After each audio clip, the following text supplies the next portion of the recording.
So our story goes like this. There's a young, we'll call him 16, but that's irrelevant, teenager, and we'll call him Tim.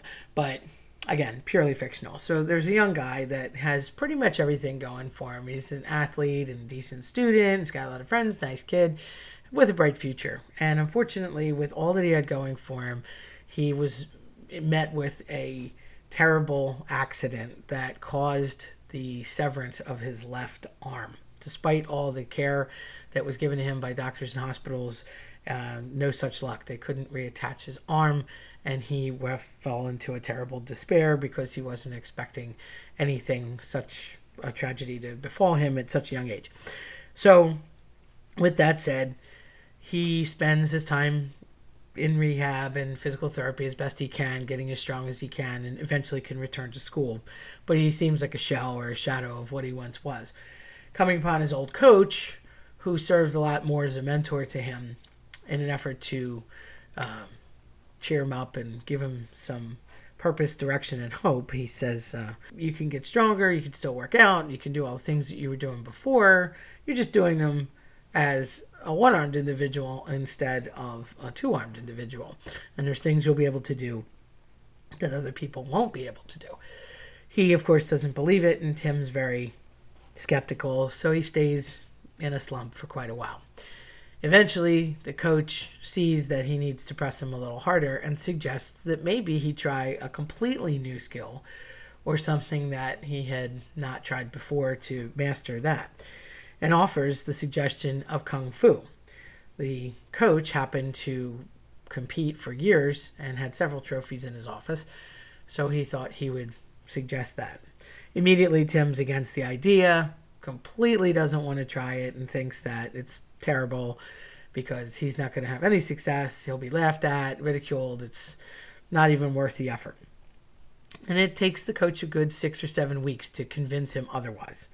And very reluctantly, more out of boredom than anything, Tim decides to start learning on a basic level.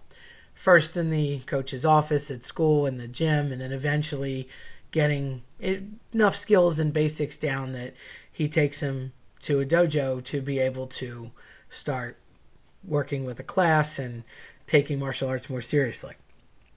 He gets good, and then he gets better. And then eventually that skill builds upon itself to the point where he is tournament ready, but again, still reluctant. The coach decides, no, I'm going to enter you into this basic tournament and see what happens for amateurs. No, I don't want to do that. I think that's a really bad idea.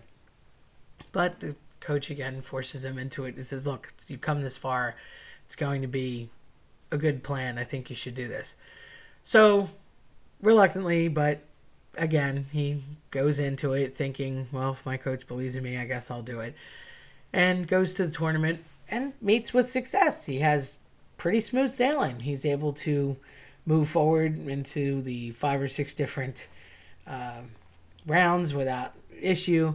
And he notices that he's feeling very repetitive in his moves. The coach had taught him several different options to take down an opponent, strike an opponent, defend against an opponent. But there's this one move that he kept pushing and just kept going over again and again. So Tim ends up winning the tournament very unexpectedly, and he chalked it up to beginner's luck and potentially just being an amateur. But the coach knew that there was more to that, so he encouraged him to try again, maybe this time an intermediate tournament. Of course, Tim's immediate response was not good and negative, and he didn't want to try, but he kept getting persuaded because he really believed in the coach and had a good relationship with him. So he does eventually, a few weeks later, enter in an intermediate tournament.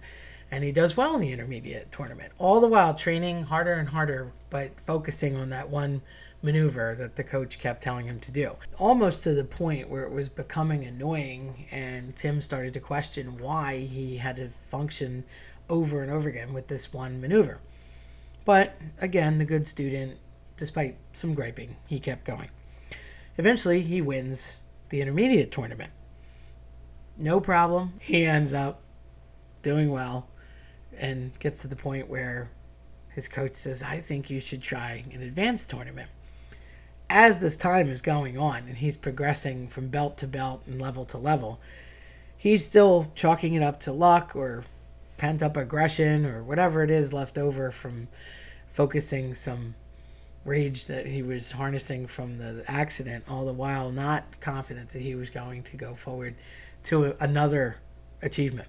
But the coach said, no, try it, you're going to be okay. And he was, so he entered into an advanced tournament. He did well.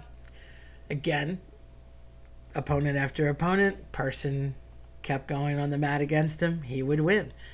This time, the coach even more intense and set on that one maneuver that he never laid off of. He always made him train that way. Finally, Tim starts to get annoyed to the point where he says, I want to try different things. I've come this far. I didn't think I even would. Can't you train me on something else? Can't you give me another move? Can't you put me into some other class of maneuver? And the coach says, stick with what you know. Just trust me and stick with what you know. So there comes a Masters title bout, and he was challenged. The coach says yes without even talking to Tim. Tim gets so concerned that he's not going to be able to do it that he almost backs out. But at the last second, he decides to go with it because his coach has backed him the entire time. If he wins this title, he's at the highest level and rank he can be. He's considered a master in Kung Fu.